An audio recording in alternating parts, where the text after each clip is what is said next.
je me présente, Vincent Chevalier, responsable paye et SIRH. J'ai intégré le groupe Carso en mai 2023. Donc le groupe Carso, on va être 3000 collaborateurs en France, répartis sur 30 sociétés juridiques. On est des laboratoires qui étudient l'eau, le sang, l'ADN, les matériaux, l'amiante, l'agroalimentaire. Notre service se compose de 6 gestionnaires de paye aujourd'hui, pour un périmètre de 2000 collaborateurs sur 25 sociétés à partir de janvier 2025.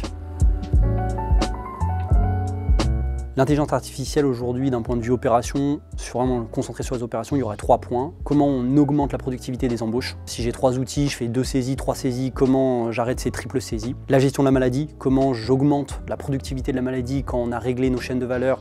Ça représente 40 à 60% d'un gestionnaire de paye, comment je réduis ce temps-là? Et comment j'accompagne les collaborateurs dans les réponses de leurs problématiques de paye et dans leur questionnement de paye? Et comment j'automatise dans l'outil la production de données de contrôle individuels et collectifs de masse pour pouvoir vérifier ces contrôles et pas juste aussi déjà faire les contrôles, produire les données et après les vérifier.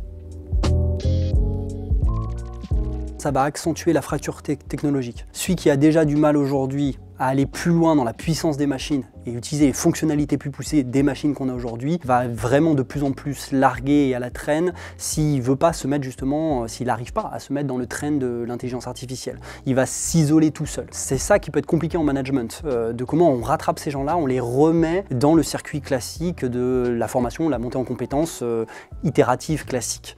Le risque, je pense qu'il est là. Le risque après, il n'est pas en disparition des personnes sur les profils. Je ne suis pas convaincu dans la paye française la plus complexe au monde que l'IA va le faire à notre place. J'y crois pas tout de suite en tout cas, ça c'est sûr. Mais ce qui est sûr, c'est que ça permet encore une fois de recentrer la valeur des gens.